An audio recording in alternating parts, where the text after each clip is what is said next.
Bon alors comme promis, il est temps de soulager notre dos et pour ça, on accueille notre sauveur. C'est l'ostéopathe qui oublie de mettre sa chemise. C'est Damien. Ah ouais. Dites donc. Et Stan, on le déteste, non? Non. Pourquoi vous avez vous inspire. autant de followers et de followers? Alors vous n'êtes pas qu'un torse. Non, vous n'êtes pas qu'un torse divinement sculpté, Damien. Vous êtes également un des meilleurs ostéopathes, et là je suis au premier degré de France. On peut retrouver tous vos conseils ainsi que vos exercices sur vos réseaux sociaux. Des conseils que vous allez nous partager. Et ce que j'adore avec vous, c'est que vous militez pour une approche thérapeutique globale du mal de dos. Donc ça ne se limite pas à l'aspect mécanique des choses, parce que pour vous, c'est pas que ça le mal de dos. C'est pas unifactoriel. Alors tout à fait, je ne m'attendais pas du tout à cette introduction. Non mais ça, vous savez, il ne faut pas trop me chercher. C'est-à-dire que si vraiment je commence à regarder vos réseaux, il y a des choses qui vont m'attirer plus que d'autres. Alors, je sais pas si je suis le meilleur ostéopathe de France, il y en a sûrement des bien meilleurs que moi. Mais effectivement, sur le dos, vous avez déjà tous eu un torticolis, peut-être, ou un lumbago, si vous êtes déjà tous arrivés. Ça peut nous faire très peur. Et ça fait très mal. Et souvent, le fait que ça fasse très peur, ça augmente la douleur. Alors que clairement, un torticolis ou un lumbago, c'est très rarement grave. Quand on s'intéresse à la physiologie de la douleur, alors j'entends sur les troubles musculo-squelettiques, on comprend qu'elle ne fonctionne pas forcément comme on le penserait. C'est-à-dire qu'une douleur très importante n'est pas forcément corrélée à une lésion importante. Des fois, il y a des douleurs sans lésion et des lésions sans douleur. Je vous donne un exemple que donne un formateur, un confrère ostéopathe, Laurent Fabre. Si je me pince très fort, si vous vous pincez tous très fort là, le bras, vous allez probablement pas avoir mal. Par contre, si quelqu'un vous pince aussi fort dans la rue, vous allez probablement tout de suite, ça fait plus mal. avoir plus mal. Donc, à contexte différent, perception différente. Et on comprend que ce qui module le contexte, c'est le sommeil, le stress, l'anxiété, nos croyances sur la douleur, nos attentes et nos anciennes expériences sur la douleur. Les traumatismes passés, par exemple. Par exemple, ce qu'on a appris de nos traumatismes peuvent nous faire peur et on va se mettre dans un cercle où on va penser avoir quelque chose de très grave parce qu'on avait eu très mal. Par exemple, on tourne la tête, on a eu un crack. Le fait de croire que le crack au niveau cervical peut être très grave, eh bien, vient nous faire croire qu'on va avoir quelque chose de très grave et donc avoir très mal. Le corps a une mémoire. Il y a une mémoire de la douleur. Et voilà. Ce que vous dites, c'est que la douleur, c'est quelque chose que nous construisons. Et là, je pense aux personnes qui ressentent des douleurs lombaires chroniques. Alors qu'en fait, ils sont guéris. La guérison des tissus a eu lieu. Sylvie Chocron, qu'est-ce qui se passe dans notre cerveau pour que nous percevions encore la douleur alors que notre dos, d'un point de vue purement mécanique, il va bien ? Ben oui, c'est exactement ce qu'on disait. Il y a une mémoire de la douleur. On apprend, d'ailleurs, on associe la douleur à des émotions négatives. Et on a même une région de notre cerveau qui s'appelle l'insula, qui nous permet de prédire la douleur à venir. Et donc, du coup, parfois, on n'ose même pas bouger tellement on a peur d'avoir mal. Et donc, du coup, quand vous ressentez une douleur, il y a d'abord une phase de perception. Vous ressentez la douleur, mais immédiatement ensuite, elle est associée à une émotion. Ce qui fait qu'au bout d'un moment, avant même de percevoir la douleur, vous avez déjà l'émotion négative. Dès que vous la percevez, vous l'associez à une émotion négative et on parle alors d'une forme d'hypersensibilisation. C'est-à-dire que c'est pas que les gens deviennent des chochottes, qu'ils ont plus facilement mal. C'est que réellement leur cerveau anticipe tellement la douleur à venir que finalement l'émotion négative, elle majore la douleur et elle fait que alors que tout va bien peut-être mécaniquement, ben vous gardez cette émotion négative et cette sensation de douleur. C'est vrai que le souci avec le mal de dos chronique, c'est qu'il enclenche un cercle vicieux. Comme on a peur d'avoir encore plus mal, eh bien on évite le mouvement et nos douleurs s'intensifient. On parle alors de kinésiophobie, cette peur de la douleur qui nous maintient immobiles. Or, c'est tout l'inverse qu'il faut faire. Par exemple, quand on a un lumbago, plus vite on fait des exercices, plus vite on envoie le signal à notre cerveau qu'il peut reprendre confiance dans ses mouvements. Ainsi, on lui fait comprendre que cette douleur n'est pas si grave et qu'il s'agit d'une simple appréhension.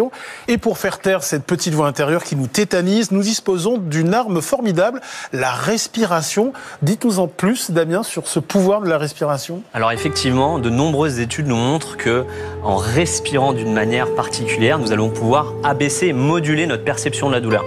On peut parler de la cohérence cardiaque et on va pouvoir parler d'une affection de la cohérence cardiaque parce qu'il y en a plusieurs.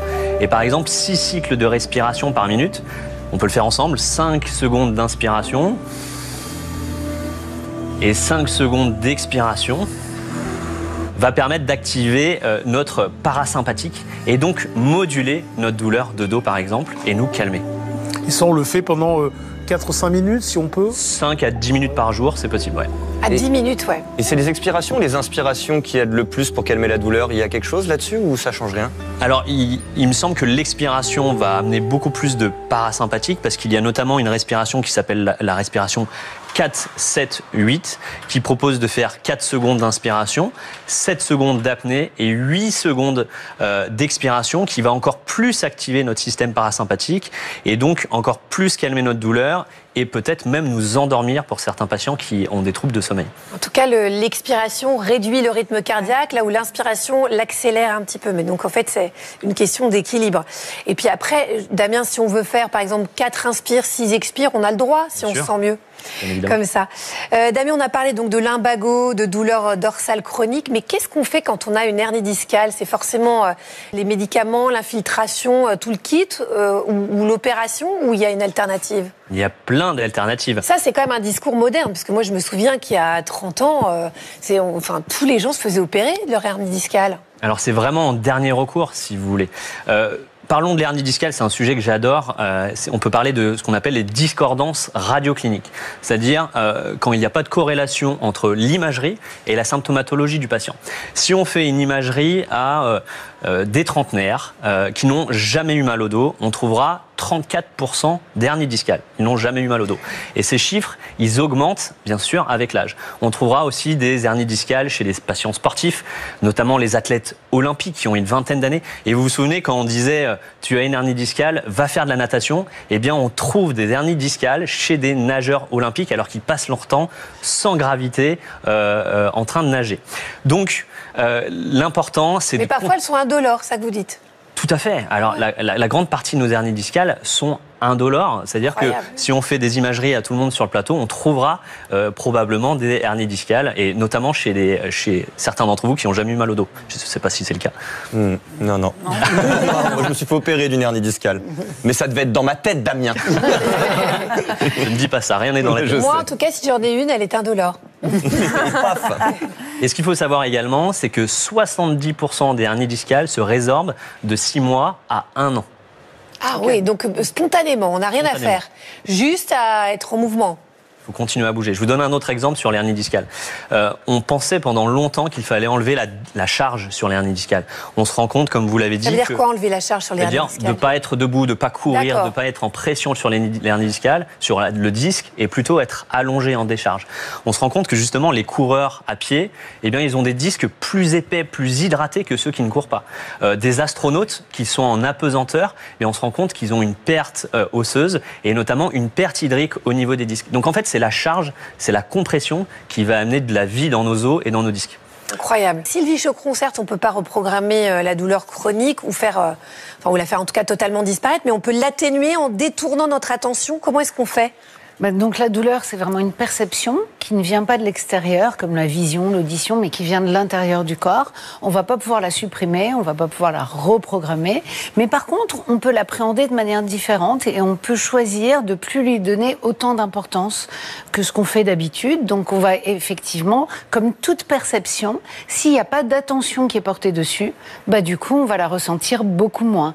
Et donc du coup, ce sont toutes les techniques de clown des hôpitaux, c'est détourner son attention. Exactement. Dès que la douleur arrive, essayer de détourner son attention. Exactement. Donc en fait, on sait que la douleur est là, mais on ne va pas lui accorder d'attention. Et on sait que dans le cerveau, si on a un stimulus qui arrive, une perception, mais qu'il n'y a pas d'attention, le cerveau va l'évacuer. Il va considérer que si on ne porte pas notre attention dessus, c'est que ce n'est pas pertinent et que du coup, ça ne sert à rien de traiter cette information. Donc on peut l'éduquer, notre cerveau. Donc on peut toujours éduquer notre cerveau. Donc vous vous rappelez, c'est vraiment le principe de la plasticité cérébrale, c'est-à-dire qu'on peut demander à notre cerveau de dissocier la douleur de l'attention ou des émotions. C'est d'ailleurs ce qu'a fait un célèbre chercheur qui s'appelait Norman Cousins, qui était américain, qui était un chercheur qui travaillait, tenez-vous bien, sur la neurobiologie des émotions. Et un beau jour, qu'est-ce qui lui arrive? Une maladie chronique, dégénérative, extrêmement douloureuse, avec des douleurs pour lesquelles on lui dit que les antalgiques vont être moyennement efficaces. Lui, il est spécialiste des émotions. Qu'est-ce qu'il se prescrit? Tous les jours, des petites vidéos drôles pour pouvoir remplacer les émotions négatives liées aux douleurs par des émotions positives. Et au bout de quelques mois, il découvre qu'il va beaucoup mieux, qu'il a moins besoin de prendre des antalgiques et surtout que la maladie ne progresse pas autant qu'on lui avait prédit. Et donc à partir de ça, il a consacré la fin de sa carrière de chercheur à ces études-là. Et donc on sait aujourd'hui que non seulement détourner l'attention, mais regarder des choses qui nous amusent, écouter des playlists, il y a des playlists antidouleurs très sérieuses, avec certaines musiques qui vont jouer contre la perception de la douleur, en tout cas contre les émotions négatives. Donc il y a plein de moyens, et souvenez-vous que si on ne peut pas agir sur la douleur, on peut agir sur le cerveau, et que c'est quand même le cerveau, l'organe, qui vous permet de percevoir la douleur. Donc... Allez, on poursuit notre prescription anti-mal de dos avec vous, Damien Zivanovic. On va passer en revue les idées reçues sur le sujet. Damien, vous êtes prêt ? Je suis prêt. Allez, c'est parti. Première idée reçue, le walking desk, cette technique qui consiste à travailler debout en marchant sur un tapis de sol. Bon pour le dos ou pas ? Très bonne idée. Ah ouais ? Ouais. Nos ancêtres, ça fait 10 000 générations, comme le disait Stan, qui sont faits pour bouger, chasser, grimper aux arbres. Ça fait seulement 2 générations qu'on est, comme nous tous, assis toute la journée. Des et en veaux moyenne... échoués. Ah oui. Belle image. Et en moyenne 9 heures par jour, le week-end 6 heures par jour. Donc effectivement, le mouvement, c'est le plus important. Donc il n'y a pas de bonne posture pour travailler au bureau, comme vous l'avez dit. C'est une posture qui doit changer, bouger le maximum possible. Donc marcher en travaillant, c'est une superbe idée. Enfin, sur la vidéo, on lui a mis des talons hauts, la pauvre. Alors, vraiment, un talon haut, en train de... Non, mais n'importe quoi. Tapis roulant. Sur tapis roulant, non, mais vraiment, les femmes... Oui, c'est ça. On n'aura pas d'hernie discale, mais on aura des entorses.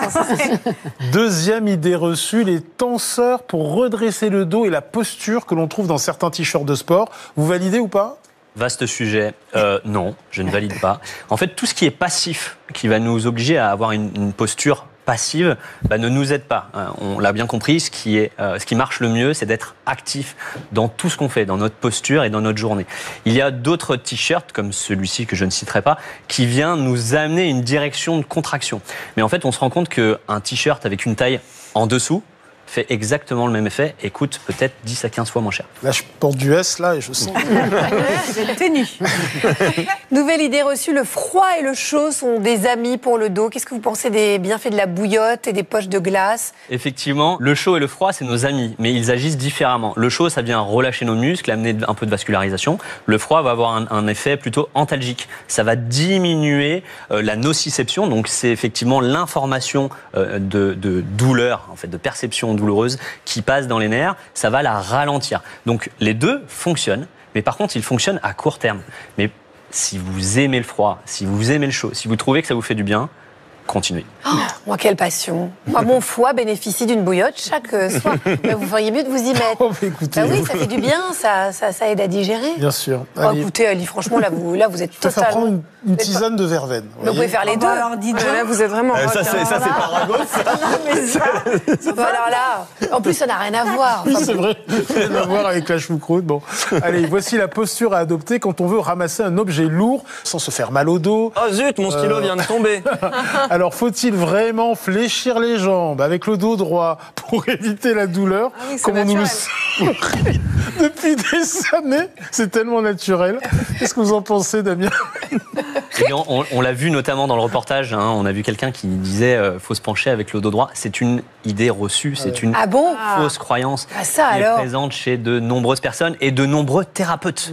Il est temps de déconstruire cette fausse croyance. Notre dos est fait pour bouger, pour tourner, pour faire de la flexion, pour faire de l'extension, qu'on fait d'ailleurs jamais. Il est fait pour bouger dans tous les sens, donc profitez-en. Et de nombreuses études sont allées jusqu'à 20 kg de charge et nous ont montré qu'il n'y a presque aucune pression qui s'exerce sur nos disques si on prend l'objet en flexion, si on le rapproche un peu plus proche de nous et qu'on le ramène vers nous. Donc non, c'est une idée reçue. Bien sûr, si on est un déménageur breton et qu'on porte des kilos et des kilos, on va essayer de ménager un peu plus notre dos. Mais faites bouger votre dos dans tous les sens. Et ça vous fait quoi, Damien, en fait, de faire de la télévision à côté d'un fémur? Parce que, en fait, c'est particulier. C'est-à-dire que depuis tout à l'heure, en fait, il y a vous, mais il y a le fémur aussi. Dans le... Je l'avais pas vu depuis tout à l'heure. Ouais, c'est votre petit compagnon, il s'appelle Johnny. Autre idée reçue, assez massive, celle-là. Il faut s'étirer au lever, mais aussi au coucher pour préserver son dos. Qu'est-ce que vous en pensez, vous, Damien? Moi, je fais ça tous les matins. Ben, c'est une très bonne idée. Ouais. Effectivement, le matin. Je suis parfait.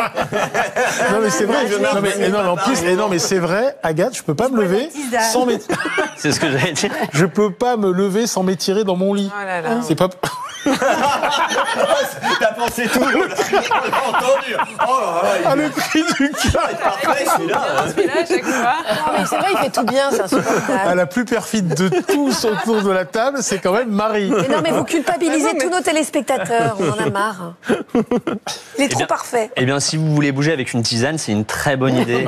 De nombreuses études nous montrent que, effectivement, se mobiliser le matin va amener de l'apport vasculaire, va relâcher nos muscles et va nous activer pour la journée. Donc, c'est une très bonne idée. Est-ce qu'on s'étire ou on fait des mouvements plus vastes? Alors, on a compris aujourd'hui que l'étirement était intéressant, mais le mieux du mieux, c'est de faire de la mobilité.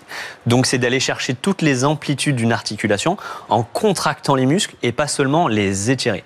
Donc, c'était bien, mais ça aurait pu être mieux. Ah. Est-ce que vous pouvez nous présenter votre routine de mobilité avec 3 mouvements parfaits pour se réveiller, par exemple? Kali doit bien entendu d'ores et déjà connaître. Faisons ça, ouais, avec plaisir. Alors, Elsa, vous y allez? Bah, Et Marie aussi. Et Marie aussi, allez, tiens, Marie, allez, plus. Marie. Elle a très envie d'y aller. Voilà, ça vous apprendra à dire du mal du boss. Allez, franchement. Non, allez-y, je vous laisse. Allez-y, allez-y. Allez, beaucoup. Allez-y. Allez-y. Marie, je vous signale que j'y suis allée, moi, sans rien. Sans rechigner, bah, vous adorez ça. Alors, on j'adore. commence comme si on était allongé dans notre lit. Hein. Ah, d'accord. Hop. Donc, Oh, on bon s'allonge. réveil, Damien. Ah bah ça va, Damien, la nuit a été sympa. Les 2 plus belles femmes de France. C'est vrai, que je suis bien entouré là. Allez. Alors là, nous allons activer nos hanches tout d'abord. Donc on laisse tomber les genoux vers la droite Ça, je- et les genoux vers la gauche. Et Ali, évidemment, bah oui, je le fais À tous les droite. matins. Et à gauche. Et là, on va activer nos lombaires. Donc on va ramener nos 2 genoux à la poitrine. Et au contraire, laisser tomber les genoux à droite et laisser tomber les genoux À gauche. à gauche. Ça, vous pouvez le Pour faire l'instant, pendant ça va, ça se 2 passe minutes. bien. Mais ça va être très calme. Hein. Maintenant, on va passer à 4 pattes. Donc, à 4 pattes, Je te déteste. pour faire plaisir à mes collègues, on vient travailler l'extension. Vous vous souvenez, on a parlé de l'extension. Est-ce que vous faites de l'extension aujourd'hui si vous ne faites pas du yoga? Bah oui, oui, je fais de l'extension. Dans la journée? Je fais du yoga. Ah bah voilà, c'est pour ça. Donc, on va faire de l'extension au niveau lombaire. Nos lombaires, elles sont quand même faites pour ça et on le fait jamais dans notre journée. C'est vrai, on n'a pas Chien le tête en réflexe de faire ça. Chien tête en haut. Et on vient ramener les fesses sur nos talons Position de l'enfant. et on y retourne. Gna, gna, gna, gna. Chien tête en haut de l'extension. nouveau. Posture de l'enfant en contre-posture. Tout à fait. Et là, on va travailler nos dorsales. Donc ça ressemble également au yoga. On va venir faire glisser notre bras gauche. Mais j'ai pas du Sous tout le notre bras matériel droit. adapté là, Échauffement moi. du yoga. Ça, je fais. Waouh. Ça craque pas là? Ça craque pas. Ça fait du bien Ça par tient contre. bon, ça tient. Ça fait du bien. On revient Ça aussi, ça fait partie de l'échauffement du yoga. et sur la droite. Ouais, c'est pas mal. Donc là, on a travaillé les hanches, on a travaillé nos lombaires, Et on là, a on est travaillé sur nos le lit. dorsales. On est sur notre lit parce que là. Ouais, on peut le faire sur le lit, ouais, Ok. effectivement. Et là, maintenant, nous allons travailler nos cervicales et nos épaules. On vient faire des petits mouvements de rotation au niveau des épaules. Et après, on peut travailler nos cervicales en faisant des petits mouvements de pigeon. On ramène le menton vers le sol et on le rentre dans le cou. Et on essaye de s'auto-agrandir. Et là, avec ces tout petits exercices, nous aurons travaillé toutes les articulations de notre corps. Ouh là là. Ah, bravo. Ça, c'est une bénéfice est arme immédiat, anti-mal dis de donc. dos. Si on fait ça tous les matins, on prévient le mal de dos. Vous pouvez m'appeler, je vous donne mon numéro de téléphone, le SAV, ça marche normalement. Alors Sylvie, on a passé en revue les idées reçues sur le mal de dos. J'aimerais qu'on nuance ce qui a été dit en parlant de l'effet placebo. Par exemple, si les tenseurs ne sont pas forcément recommandés, le simple fait de croire en leur effet anti-mal de dos, eh bien, ça peut contribuer à soulager la douleur. Bien sûr, alors l'effet placebo, c'est l'exemple type des relations entre le corps et l'esprit. C'est donc comment votre cerveau va moduler la perception de la douleur simplement par une situation, un médicament, une croyance, dans quelque chose qui est censé vous faire du bien. Et donc ce qu'on a découvert, c'est que l'idée même de faire quelque chose qui est censé vous faire du bien, ou l'idée même de prendre un médicament, préactive dans votre cerveau tout un circuit qui justement met en jeu cette zone qui permet d'anticiper la douleur et des régions qu'on a découvertes à l'arrière du cerveau. Et donc il y a un axe entre ces deux régions. C'est comme si en fait votre cerveau se préparait à ne plus avoir mal parce que vous êtes en train de prendre un médicament ou en train de mettre un t-shirt particulier ou en train de faire un exercice particulier. Et donc du coup, on sait qu'il y a d'une part cette non-anticipation de la douleur, c'est comme s'il y avait un effet antalgique direct parce que vous commencez un traitement, donc vous avez des attentes positives et votre cerveau se met dans un mode nos douleurs, mais en plus de ça, il y a véritablement une libération d'endorphines qui sont des antidouleurs naturelles qui, même si vous aviez mal, viendraient combattre la douleur. Et donc cet effet placebo, il est réel. Ça ne veut pas dire qu'on est tous hystériques, que ça se passe dans notre tête. Pas du tout, il faut arrêter ça. La douleur, c'est un phénomène cérébral cognitif et on peut agir sur ce phénomène-là en mettant le cerveau dans une disposition où il se dit que nous n'aurons pas mal. Damien Zivanovic, vous confirmez l'importance de la marche pour préserver notre dos ? Ben, je confirme, de nombreuses études nous montrent qu'une heure de marche par jour peut faire grand bien à votre dos et à votre douleur, notamment la modulation de la douleur. Et on se rend compte que c'est même mieux de faire ça que du sport intensif une fois par semaine. Ah oui. Ah ouais ? Ah oui. Il vaut mieux marcher tous les jours que faire une fois du sport, mais il vaut mieux faire plusieurs fois du sport quand même que marcher, ou alors c'est équivalent. En fait, c'est le fait de bouger tous les jours, donc et un peu plus longtemps. Donc c'est mieux de marcher 1 heure par jour de manière régulière que de faire un foot une hebdomadaire. Voilà. Ah, d'accord. Mais même pour le cœur, pas seulement pour le dos. Donc c'est vraiment la régularité de l'activité physique qui est bonne. Putain, on apprend des choses. Hein. Ah oui, Dis donc. cette émission. Et oui, Stanislas. Alors, on dit que marcher, ça s'apprend. Y a-t-il une bonne façon de marcher ? On a longtemps dit qu'il fallait marcher bien droit, en gainant son dos et en contractant ses abdos pour ne pas avoir mal. Eh bien, encore une fois, c'est une fausse croyance. Marcher comme vous souhaitez marcher, ça c'est le plus important. Et on peut parler des douleurs. Quand on a mal, on a tendance à se contracter et à surprotéger une zone qui est déjà en protection, qui est déjà gainée parce qu'on a mal. Donc, quand vous vous penchez en avant et que vous avez un petit peu mal au lombaire, vous avez tendance à bloquer les abdos, bloquer la respiration pour vous pencher vers l'avant.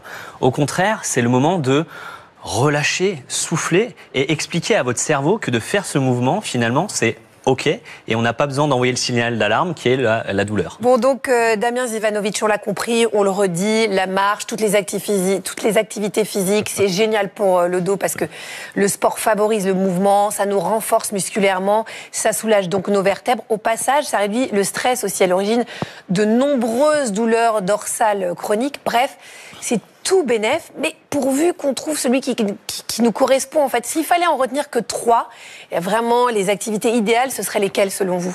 Alors j'ai dû en choisir 3. Donc j'ai choisi le yoga, le pilate et la danse. Pourquoi j'ai choisi ces 3 sports, entre guillemets ? Parce qu'ils vous permettent d'aller chercher des amplitudes de mouvement que vous ne faites jamais. Par exemple, on l'a vu tout à l'heure, l'extension lombaire. On n'en fait jamais, nos lombaires, elles sont faites pour ça. Et ben, au pilate, au yoga et dans la danse, vous allez réactiver ces extensions lombaires. Mais globalement, ce qu'il faut retenir, c'est faites le sport qui vous fait plaisir. On peut réexpliquer juste en 2 mots ce qu'est le pilate ? Je crois que tout le monde ne sait pas exactement ce que c'est. Alors, l'explication du pilate, c'est de venir travailler et renforcer toute la musculature profonde de votre organisme. Voilà. Et la natation, c'est bien aussi, non ? C'était en 4 quand même, non ? Ben, c'est très bien, mais c'est pas mieux qu'un autre sport. Bim. Idée reçue. Voilà. D'autres lances peut-être, Damien, Oui, c'est ça. Je suis puisqu'on calmée parle de sport, est-ce que vous me voyez venir ? Ah oui. Évidemment. Ah, ça faisait longtemps. Il avait parlé des sports de chambre. Quand on souffre du dos, comme c'est le cas de ma copine ou de moi-même, est-ce qu'il y a des positions à éviter ? Parce que je vous pose cette question parce que vous m'avez l'air assez coquin comme on le voit sur les réseaux sociaux, regardez. Alors Damien, du coup, est-ce qu'on peut tout essayer du coup dans le Kama Sutra ? Stanislas. Vous avez l'esprit vraiment mal placé. Mais plus personne va venir dans cette émission à force. Est-ce qu'il y a des restrictions pour le mal de dos ? Alors, il n'y a pas d'études sur le sujet, bien sûr. Je peux parler de mon expérience personnelle au cabinet. Vous avez fait quoi ? Vous faites peur, Damien, tout à coup. Méfiez-vous quand vous allez voir Damien. Des couples de patients qui peuvent consulter. Après des nuits peut-être un peu intenses, la position 4 pattes quand on réceptionne peut être assez douloureuse. réceptionne. D'accord, ok. La position tellement 4 romantique. Attends, la position Ah oui, 4 vraiment. pattes quand on réceptionne. Elle devrait être, Alice. Si vous cherchez une Ah oui, explication, pardon. là, J'ai essayé de l'amener d'une manière. Et avant qu'il parte, j'avais une dernière question pour Damien. Désolé, je vous fais ma consultation. Mais je finis juste, pardon. Ah, pardon, désolé. Super important parce qu'il ne faut pas qu'on reste sur cette information. Au contraire, faites-vous plaisir. À partir du moment où vous allez vous faire plaisir, quand vous allez faire l'amour, il va y avoir une sécrétion d'endorphine. On l'a vu tout à l'heure. Et profitez-en pour vous faire des câlins, des caresses. Ça fait du bien à votre dos et aussi au moral. Ok, super. Ouais. Et du coup, pardon, j'étais... Super. Je pensais à plein de choses. À partir de quand faut consulter? Parce que depuis tout à l'heure, vous dites que c'est global, du coup, le mal de dos, qu'il faut l'envisager dans une approche plus holistique. Mais à partir de quand on consulte, en fait, un thérapeute? Alors, il n'y a pas de grande règle pour quand consulter un thérapeute. Par contre, ce qu'il faut savoir, c'est qu'une douleur, on peut essayer de la gérer soi-même. Une douleur de dos, c'est très rarement grave.